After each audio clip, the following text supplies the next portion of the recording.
안녕하세요. 2024년 11월 13일 아침 독서 방송 진행을 맡게 된 김가현, 이서인입니다. 어느덧 매서운 추위가 기승을 부리는 겨울이 또다시 우리를 찾아오고 있습니다.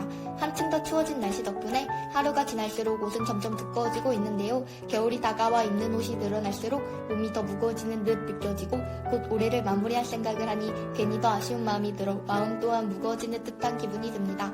하루하루 지날수록 무거워지는 몸과 마음 때문에 가끔은 침대에서 일어나는 일조차 버겁게 느껴지기도 합니다. 그럴 때마다 저는 만약 내일 지구가 멸망한다면 어떻게 될까 하는 엉뚱한 상상을 해보곤 했는데요. 아마 방송을 듣고 계시는 풍납중학생분들 또한 이런 엉뚱한 생각을 한 번쯤 해보셨을 겁니다. 오늘 추천해드릴 책은 우리가 한 번쯤 해보았던 상상처럼 멸망해버린 지구 속에서 살아가는 사람들과 재건된 지구를 살며 그 시대를 연구하는 사람들의 이야기를 담은 김초엽 작가의 SF 소설 지구 끝의 온실입니다. 2129년 더스트센트 연구센터 소속 연구원 아영이 어느 날 해월시 산림청의 직원으로부터 한 식물을 받게 되며 이야기가 시작됩니다. 그 식물은 모스바나라는 이름의 동굴식물인데요. 최근 종잡을 수 없이 빠른 속도로 해월시의 농가를 비롯한 일반 마을까지 급속도로 퍼져 마을 주민들에게 막대한 피해를 주고 있지만 그 원인을 알 수 없어 아영에게 모스바나의 성분 분석을 의뢰한 것이었습니다.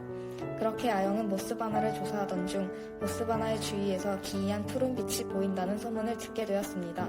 사실일 리 없는 소문일 뿐이지만 아영은 그 이야기를 쉽게 잊을 수 없었습니다. 왜냐하면 아영은 어린 시절 이웃할머니의 집에서 그 무성한 덩굴과 푸른 빛을 두 눈으로 똑똑히 보았기 때문이었습니다.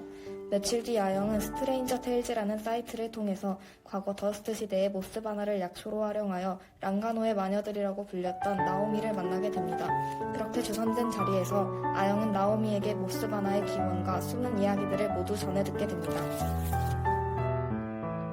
나오미가 들려준 이야기의 시작은 2058년 한 연구소의 실수로 인해 지구는 더스트폴이라는 멸망을 맞이하게 됩니다. 더스트에 내성이 없는 사람들은 이 먼지, 붉은 안개 속에서 살아남을 수 없었습니다. 그 때문에 사람들은 세계 곳곳에 돔을 세워 그 안에서 살아가기 시작했습니다. 하지만 돔으로 들어가지 못한 사람들은 세계 이곳저곳을 돌아다니다 죽는 일이 대다수였습니다. 나오미 역시 언니인 아마라와 함께 살아남기 위해 더스트로부터 도망치던 중이었습니다.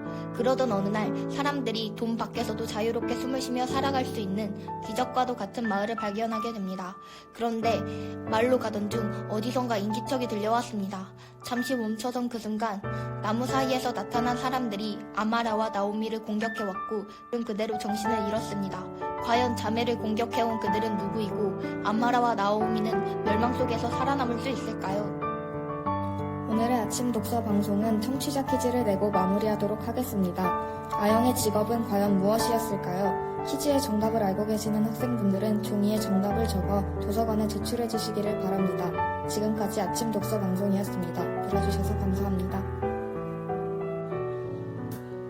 도서관 소식을 전합니다. 약 한 달간의 123 독서 운동이 끝났습니다. 학생들은 평소에 책을 읽을 시간이 별로 없었는데 이 운동에 참여하니 책을 꾸준히 읽게 되어 좋았다.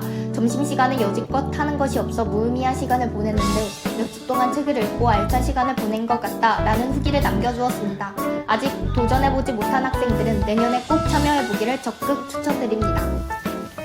이어서 2학기 다독학생입니다. 1학년 정수연, 고사랑, 김현지, 2학년 김윤희, 김소연, 도정경, 3학년 박지은, 이채원, 형재윤입니다.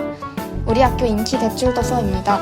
10위는 구의 증명, 9위 너에게 남은 시간 죽음의 디데이, 8위 유래 시선, 7위 페인트, 6위 500년째 15삶, 5위는 어느 날 내 죽음에 네가 들어왔다, 4위 노인과 바다, 3위 죽이고 싶은 아이, 2위 세계를 건너 너에게 갈게, 1위 죽이고 싶은 아이입니다.